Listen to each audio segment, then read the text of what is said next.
안녕하세요. 세상 돌아보기입니다.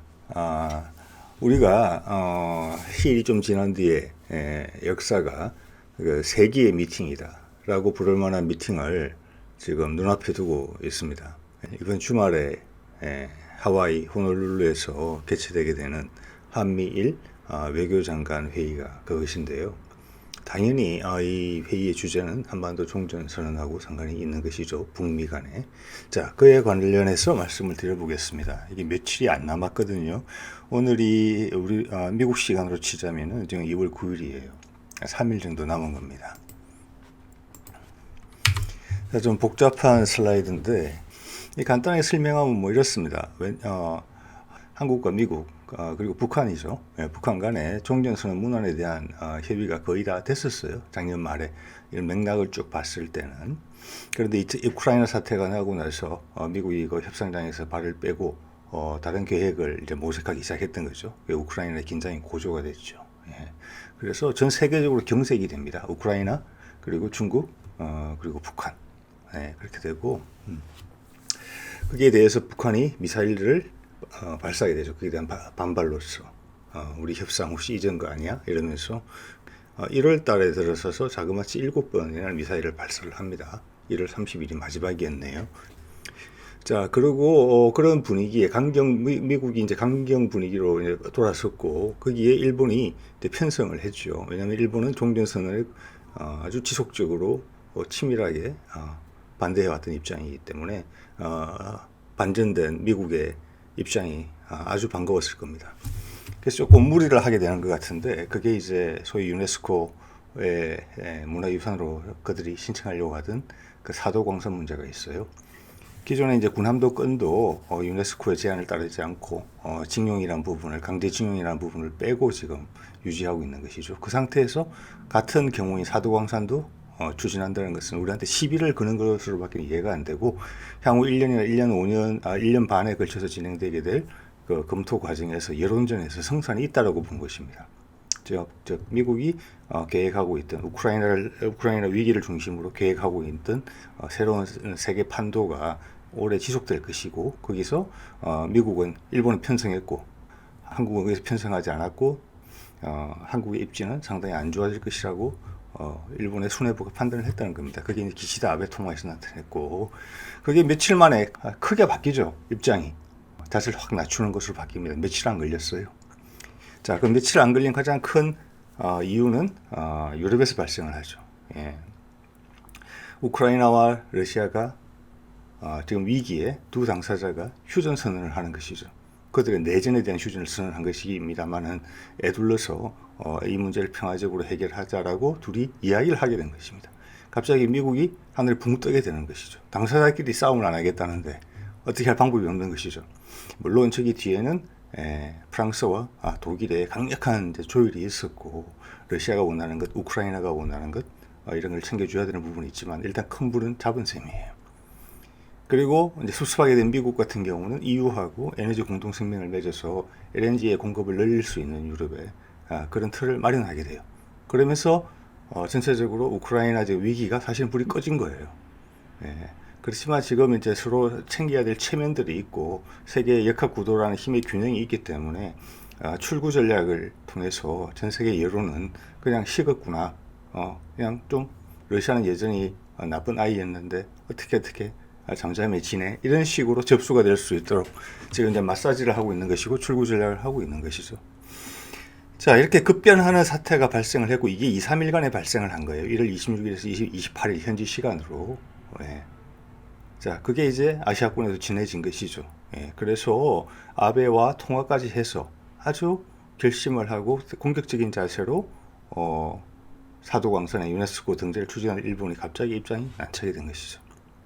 그리고 북한은 사정거리가 5,000km에 이르는 화성 12호를 발사하고 그 다음은 미국까지 사정거리에 들 수 있는 미국 본토까지 사정권에 들 수 있는 ICBM을 발사하겠다 그렇게 이야기를 하는 것이죠. 그러면서 전체적인 구도가 뒤바뀌게 된 것이죠. 그러면서 이제 미국은 북미 간의 그 종전협정 테이블로 다시 돌아온 것으로 보이고 그 부분에서는 여러 가지 뭐 이유가 있을 수 있죠. 가장 큰 것은 이제 미국의 계획이 제대로 이루어지지 않았다는 부분이 있고 11월 달에 오는 중간 선거에서 지금 아주 뭐 바닥에 떨어진 바이든 그리고 민주당 정부의 지지율을 올려야 된다는 그런 부담감이 있는 것이고, 또 우크라이나 사태 때문에 제쳐놓고 종속 변수로 이제 치부됐던 북한 문제가 이제는 전면으로 대두가 되는 것이죠. 우크라이나 위기가 없어지게 되면. 자, 그 사이에 바이든 행정부가 뭘 했길래 북한의 미사일 능력은 더 저렇게 더 올라갔으며 어떻게 더 호전적으로 바뀌었느냐, 어떻게 조절을 한 것이, 관리를 한 것이냐, 이런 비난에 갑자기 맞닥뜨리게 되는 것이죠, 바이든 행정부는. 자, 그래서 제 생각에는 한미일 이제 외무회담을 개최하는 이유가 그것과 상관이 있고, 이것은 다시 종전선언으로 미국이 돌아왔다는 것을 의미하는 것이고, 이번 회담이 엄청나게 중요한 회담이 될 것이라는 것이죠. 거기에 대한 확인은 북한이 1월 30일 이후에 미사일 발사를 하지 않고 있다는 것을 보면 알 수 있어요. 그리고 그들의 최근에 개최했던 국가인민회의에서 김정은이 불참을 하고 남한과 미국에 대한 메시지를 일치를 하지 않았어요. 자, 일단 기다리고 있는 것이죠. 사실 뭐 반미일 외무회담이지만 내용상으로는 한국, 북한, 미국, 일본, 어떻게 보면 일본은 또 많이 이제 퇴색이 돼 있죠. 사실 한국, 북한, 미국 이렇게 3자 협의라고 보는 게 사실에 더 가까운 내용일 거예요. 자, 북한도 이게 관심을 기울이고 집중을 하고 있다는 것이죠. 그래서 이게 좀 복잡해 보이지만 서로 다 교차 검증이 되는 내용이에요. 자, 그러면 우리 그 좀 전에 회담에 관련된 내용들을 해보면 이거 외교부에 가보면 이런 자료가 있어요. 보면 한미, 한일, 한미일, 북핵 수석 대표 협의라는 게 있죠. 이게 국장급 회의예요. 지금 외교장관 회담이 2월 12일에 예정이 되어 있거든요.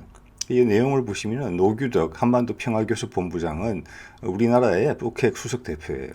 2월 10일 목요일 이틀 전이죠. 한미일 외교회담에 미국 호놀룰루에서 성킴 미국 대북 특별대표 및 후나코시 다케히로 일본 외무성 아시아 대양주 국장과 한미일 북핵 수석 대표 협의를 가질 예정이다. 엄청나게 바쁘게 움직이고 있습니다. 이렇게 관련된 회의와 미팅들이 좀 느슨했었거든요. 이 사람들의 보도자료만 외교부의 보도자료만 보더라도 그런 것들이 지금 일주일 안에 몇 번씩 벌어지고 있는 것이죠. 1월 말 이후에. 자, 이 미팅의 목표는 한미일 외교장관 회담을 위한 사전 조율이죠. 여기서 조율한 것을 가지고 한미일 외교장관 회담 2, 3일 뒤에 그걸 하겠죠. 거기서 조율된 걸 가지고 각자 각 나라의 최고 지도자들한테 인준을 받게 되고 그 결과가 긍정적인 것으로 나오면은 종전선언으로 갈 가능성이 높은 그런 이제 첫 단계죠. 이게 지금 며칠 사이에 다 벌어지는 일이에요. 그래서 우리 한반도 역사상에 그리고 꼭 굳이 한반도를 국한하지 않더라도 2차 세계대전 종전 이후에 냉전 체계가 시작된 이후로 가장 의미 있는 그런 시기를 여러분과 저는 지금 지나고 있는 거예요. 그 과정을 눈앞에서 시간 단위로, 분 단위로 보고 있는 것입니다. 어떻게 보면 대단한 순간이다 이렇게 표현할 수 있을 것 같아요. 자, 관련된 이야기를 몇 개 해보면은 이거는 미국 뭐 잘 알려진 것이죠. 블룸버그 통신이죠. 거기서 최근에 올렸던 오보에 관한 내용이죠. 그래서 이게 말이 됐었는데 러시아가 우크라이나를 침공했다는 오보를 했죠. 그래서 인터넷 사이트에서 이렇게 걸어놨었죠. 물론 내용을 클릭하면은 자세한 기사로 링크가 되진 않았어요. 자, 이건 아주 큰 실수고 미국 언론에서도 부끄러워하는 일이죠. 당연히 이제 해당 언론사는 사과를 했지요. 근데 제가 보는 시각은 이것이 무엇이냐, 전체적으로 봤을 때 미국이라는 나라가 지금 우크라이나 위기에서 최근 평화적인 방향으로 유럽 국가들이 개입하면서 평화적인 방향으로 이제 진행이 틀어진 것에 대해서 무척 당황하고 있다, 미국이. 저는 그거를 반증하는 하나의 상징이다, 이렇게도 볼 수 있다고 생각합니다. 그 외에 또 뭐 재밌는 일이 있었어요. 지금 재밌는 일이 많이 생기고 있습니다. 큰 꼭지점을 향해 치다르면서 앞뒤가 서로 안 맞는 그런 일들이 많이 발생하고 있고, 거기에 또 앞뒤가 안 맞는 설명들이 또 덧붙여지고 있어요. 그 중에 한 예가 일본에서 이제 발생한 일이죠. 이게 이제 어제 기사죠. 2월 9일이니까 일본이 LNG 잉여 물량을 유럽에 팔기로 했다. 그죠? 본인들이 남는 LNG 액화 천연가스를 유럽에 팔기로 했다. 우크라이나 사태에 있어서 미국과 공조를 과시했다. 뭐 이런 내용의 기사예요. 그래서 저는 이 해석은 좀 잘못됐다고 보고 있고요. 저는 이거를 일본 뉴스에서 먼저 접했어요. 일본 뉴스도 대충 이제 한자들이 있기 때문에 어느 정도 해석이 되고, 그들은 이제 일본 뉴스 같은 경우는 스크립트가 밑에서 달리거든요. 그래서 핵심 내용은 번역기를 돌리면 대부분 알 수가 있습니다. 일본 방송에서는 우리보다는 조금 뉘앙스가 다르게 표현을 했어요. 예. 일본의 잉여 LNG를 유럽에 융통을 하는데, 그것까지는 맞아요. 근데 상당히 갑작스럽다는 뉘앙스가 강했어요. 그리고 가격은 추후 정하기로 했다라고 돼 있어요. 좀 독특하죠? 네. 자, 그러면 이 기사, 뭐 해석은 좀 다릅니다만은 이 기사가 의미하는 바가 무엇이냐? 네, 그게 중요하겠죠. 자, 2월 7일에 워싱턴에서 바이든하고 숄츠하고 회담을 하게 돼 있었어요. 그때 했지요. 네. 그때 이제 이 전체적인 상황을 이제 유럽의 평화의 방점을 찍은 이제 프랑스와 독일이 전체적으로 주도를 하고 있거든요. 그래서 같은 날 숄츠는 독일 총리는 미국을 방문하고, 프랑스 총리 마크롱 대통령이죠. 프랑스의 마크롱 대통령은 푸틴을 방문했고, 그 다음 날은 마크롱하고 젤렌스키 우크라이나의 대통령과 이어서 면담을 했어요. 각자 엄청나게 바쁘게 움직였어요. 자, 2월 7일은 무슨 날이냐? 미국과 EU가 에너지 성명, LNG를 미국이 유럽에 파는 LNG 생산을 공급을 확대할 수 있는 그 근거가 됐던 에너지 성명을 발표하고, 그 에너지 성명의 후속 회의, 구체적인 뭐 양이나 또 LNG를 처리하기 위한 시설의 정설 같은 문제를 논의하는 회의가 2월 7일 있었던 거예요. 예. 자, 독일 숄츠 총리는 그것 때문에 간 것입니다, 미국을. 예. 그래서 중요한 주판을 튕기는 미팅을 한 거예요, 사실은 바이든과는. 자, 그 결과가 나왔고, 일본의 저러한 반응은 무엇이냐, 뭘 의미하느냐 하면은, 이 독일과, 즉 유럽과 미국의 LNG 회담이 잘 됐다는 것이고, 미국은 가급적, 그 구체적인 내용은 모르겠습니다만, 미국은 어쨌거나 공급량을 늘리는 거지 않겠습니까? 그리고 공급량을 늘리게 되면 LNG 처리 시설이나 보관 시설을 늘려야 되는 그런 부담이 유럽 국가, 특히 독일한테는 있을 수 있어요. 예. 그래서 그 부분에 실랑이가 있었을 것이고, 미국이 원하는 방향으로 상당히 상향 조정이 됐다. 예. 그래서 갑자기 현물로, 왜냐면 미국도 LNG를 생산하려면 LNG 액화 시설을 갑자기 정수를 해야 되는데, 그것도 시간이 소요되는 일이거든요. 예. 그래서 본인들이 좀 공급할 수 있는 양을 늘리기 위해서 일본 것을 융통했다, 이렇게 해석될 수도 있는 부분이에요. 그러니까 가격도 정하지 않고 일단 주고 보는 거죠. 네. 지금 우크라이나에서는 전쟁은 벌어지지 않았고, 그 우려로 인해서 러시아랑 지금 프랑스와 독일이 열심히 이야기를 하고 있는 상황에서 러시아가 선제적으로 가스 파이프라인을 막을 가능성은 현재는 없어 보이죠. 평화적으로 또 해결된 방향으로 넘어갔고, 네. 자, 이거는 엄청난 논리의 왜곡이 있는 거죠. 네.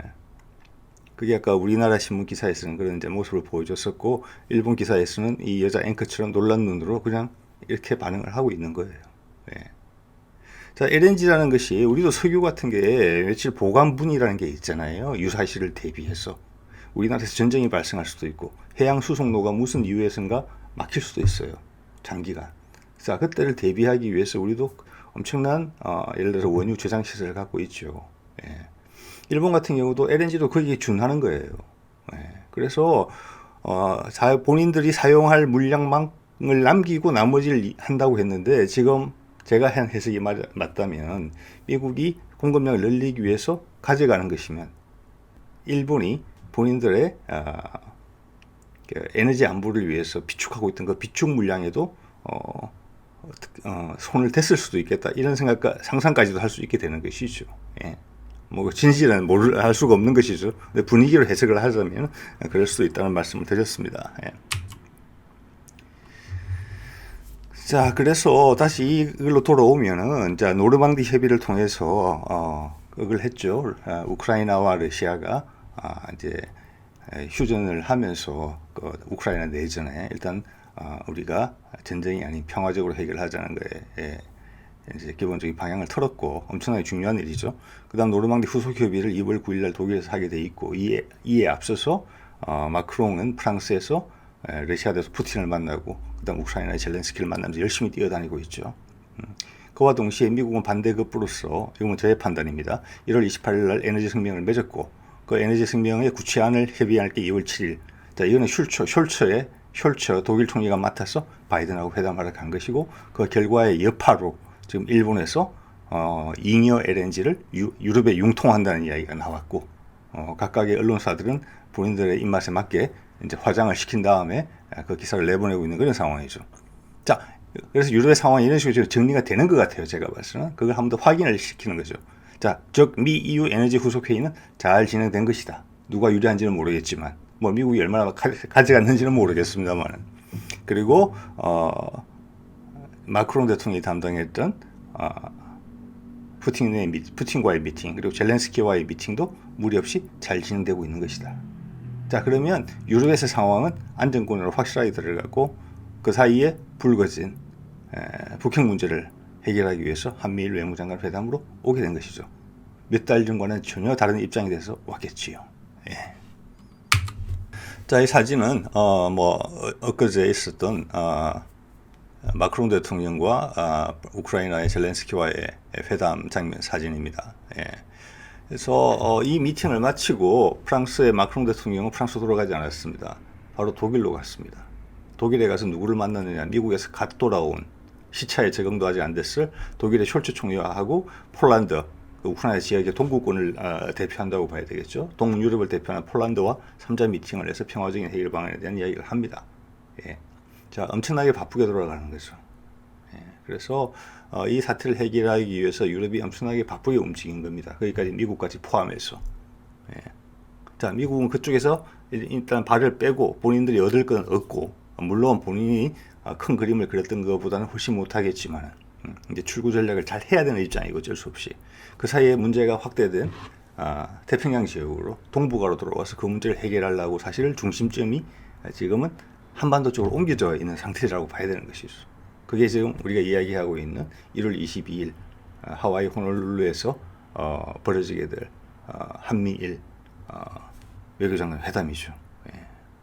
그에 앞서서 북핵 수석 대표들의 미팅은 지금 이 시간, 현지 시간도 2월 9일 호놀룰루에서 지금 이미 제가 방송을 지금 준비하는 이 시간이 아마 진행이 되고 있는 것 같아요. 예.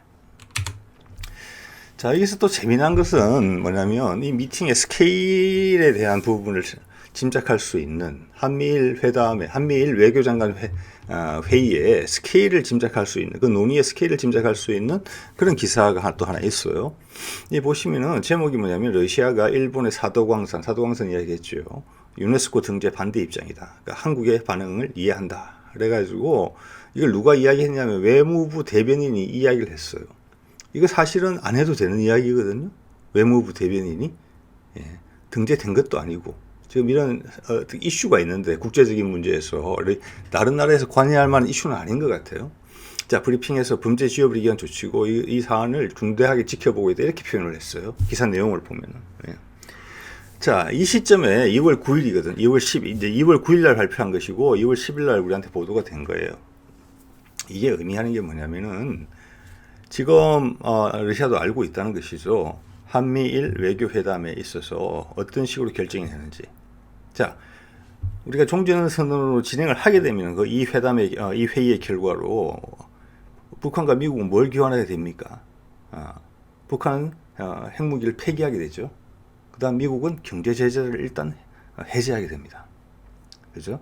그러면 북한은 전 세계 누구와도 무역을 할 수 있게 돼요. 외환으로 거래도 할 수 있게 되고. 자, 그 상황에서 러시아가 원하는 것은 무엇이냐? 지금 러시아와 미국은 적대 관계잖아요. 우크라이나 사태로 인해서 저기 상처는 더 커진 거죠, 어떻게 보면. 네. 자, 그런데 러시아는 우리 한반도에 큰 관심이 있는 것이죠, 경제적으로. 예를 들어서 시베리아 철도를 연결하는 부분, 지금 300~400km가 빠져 있는 거잖아요. 안타깝게도 동북아의 경제 중심지와, 그럼 우리도 마찬가지고. 또 천연가스 부분이 있고 동북아의 개발이라는 부분이 있고 그 점에서는 중국도 관심이 있을 수 있습니다. 자, 그런 게 초창기 아마 북미 종전협정을 논할 때는 그런 부분이 배제가 됐을 가능성이 상당히 크다. 저는 이 뉴스를 보고 그 생각을 했어요. 예. 그때는 러시아가 비집고 들어갈 틈이 없었을 것이다. 왜냐하면 북미 종전 협정을 하면서 그 혜택을 러시아에 나눠주고 싶은 생각은 별로 없었을 거거든요, 미국이. 그렇지만 지금 몇 개월간의 외도를 하고 돌아온 입장에서 협상력이 현저하게 낮아진 미국이에요. 그래서 우리도 작년 말부터 미국이 협상장을 갑자기 떠났을 때 우리도 불쾌감을 강하게 드러낸 바가 있거든요. 작년 12월 30일 날 정의용 외교부 장관이 한미 간에 종전선언 문안 합의가 됐다 다. 근데 왜 안 하냐? 왜 안 하냐는 이야기는 안 했죠. 근데 그 협의 완료라고 말하는 것은 종전협상 문안 조정을 다 끝내놓고 사인만 하면 되는데 왜 나갔냐? 따지는 것이죠. 자, 그 다음 어떤 일이 있었습니까? 12월 31일 이례적으로 러시아의 푸틴 대통령이 보낸 연합장 내용을 공개를 해요. 그리고 2, 3일 뒤에 러시아가 이집트에서 추진하고 있는 원전에 있어서 그 중에 한 5에서 10% 정도의 금액에 해당하는, 즉 2조에서 3, 4조에 해당하는 2차 사업 분야를 우리한테 줬다는 보도자료가 또 뜹니다. 예전 같았으면 하기 어려운 일이죠. 그리고 1월 5일에는 북한이 미사일 그때부터 쏘기 시작했고 우리는 동해 북부선 휴전선 바로 밑에까지 가서 동해 북부선 착공식을 해요. 그래서 미국한테 강한 메시지를 줬다고 생각합니다. 종전 협상만이 우리가 유일하게 북한하고 소통할 수 있는 창구는 아니다. 우리는 경제적인 이득이 있고 이렇게 이걸 원하는 나라가 많다. 종전선이 완벽하겠지만 그렇지 않더라도 이런 수단, 즉 러시아가 관련된 수단을 통해서 우리는 남북 소통을 강구하겠다는 메시지를 강하게 보낸 바가 있거든요. 자, 그때는 미국은 대북 제재 강화 그리고 대북 강경파를 주한미국 대사 임명하는 식으로 접근했죠. 그러다가 우크라이나 건이 갑자기 돌변된 것이죠. 유럽 국가들의 관여로 인해서. 자, 그런 급변한 상황을 겪은 다음에 미국이 다시 돌아왔다. 자, 러시아가 지금 한국 상황에 관심을 표명하면서 한국을 지원 사격하고 있다. 본인들이 원하는 것이 많이 논의될 수 있다는 것을 의미합니다. 한미일 외교회의에서. 그런 기대감을 표명하는 것이라고 봐요. 자, 그래서 사실 여기서는 이제 일본은 그 존재감이 미미한 것이고, 북한은 표면적으로 드러나 있지만 회담에 관여하고 있는 것으로 봐야 되겠죠. 자, 그래서 오늘 이야기를 다시 정리를 해보면은 약화된 미국의 협상력이 약화됐다. 우크라이나 사태 때문에 몇 개월 비었다 왔기 때문에. 그러면 그 약화된 협상력을 통해서 우리가 추가로 받아낼 수 있는 것이 무엇이냐, 한반도 입장에서는. 자, 아까 말씀드린 시베리아 철도나 가스관 같은 걸 한꺼번에 해결하려고 한다. 기존에 무난하게 북미 종전 협정이 됐었으면 들어가지 못했을 수도 있는 러시아와의 경제 협력 분야를 이번에는 넣으려고 한다.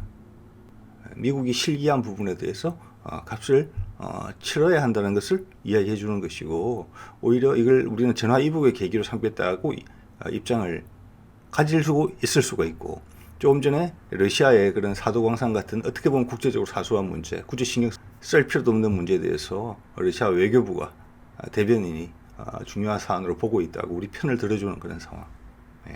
자, 그럼 미국은 골치 아파지는 것이죠. 원래대로 됐으면 좋겠는데 거기에 추가로 덤이 얹혀져 온 겁니다. 그렇지만 본인들 협상력이 낮아져 있는 것은 확실하거든요. 자, 그럼 이런 방향으로 간다면 제가 이게 왜 세계의 미팅이 될 수 있다고 이야기를 하느냐면, 이전 같았으면 북미 종전 협정, 그리고 비핵화, 한반도 비핵화, 그리고 경제 제재 해제, 제한적인 해제겠죠. 우리의 틀 속으로, 미국의 틀 속으로에서만 해제라는 선에서 그칠 게 지금은 미국과 러시아가 화해하는 구조로 가야 되는 것이죠. 미국과 러시아가 계속 어르렁거리면서 이번 종전 선언을 통해서 같이 한반도에서 시베리아 철도로 연결되고 가스관이 나오고 연결되고 이런 이야기를 할 수가 없는 것이죠. 그리고 또 거꾸로 이야기하면은 미국도 우크라이나 사태에서 안전하게 출구 전략이 시행이 되면은 이것도 그렇게 나쁘지 않은 과제예요.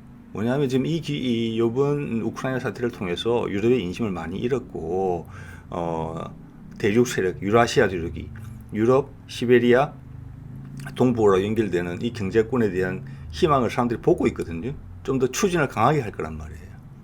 그게 또 끝단이 한국이고 연결이 돼야 되는 것이거든요.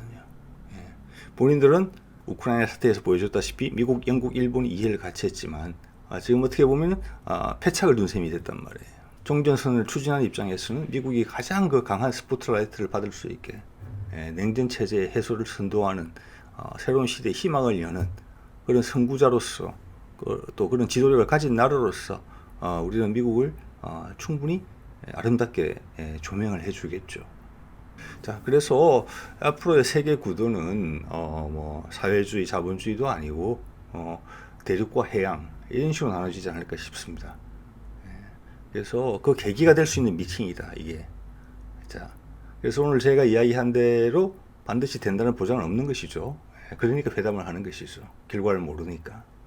그래서 조율이 이루어져서 그런 방향으로 가게 된다면 종전선언으로 그 종전선언이 단지 북미 종전선언이 아니라 대륙과 해양을 나누는 어떤 새로운 구도로 세계의 질서가 재편된다. 자, 겨울이 다다라서 한강물이 얼기 위해서는 추운 날이 영하 5도, 영하 10도 이하로 내려가는 날이 며칠이 지속되어야 됩니다. 그때까지는 물입니다. 흐르는 물이죠. 그런데 어느 날 아침 출근길에 2호선 7km로 내려다본 한강물이 얼어 있는 걸로 발견합니다. 실제 어느 순간은 금방입니다.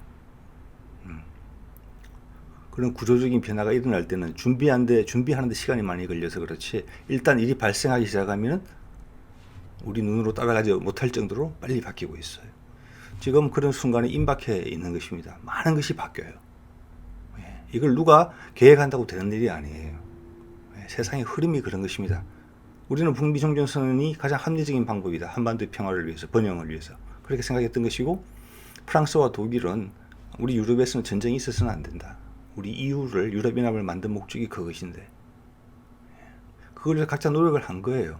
미국은 쇠약해져가는 힘을 그나마 다시 원기 회복을 하기 위해서 노력을 한 것이고 일본은 거기서 큰 기회를 받기 때문에 각자 최선의 노력을 다 한 거예요. 그런데 결과가 이렇게 되는 겁니다. 그게 세상의 흐름이라고 하는 거죠.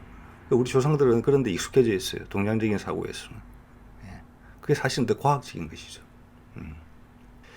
자, 오늘은 한미일 외교장관 회담이 역사적으로도 아주 중요한 한반도뿐만이 아니라 세계 전체의 변화에 있어서 중요한 그런 미팅이 될 소지가 있다. 이런 내용의 말씀을 드렸습니다.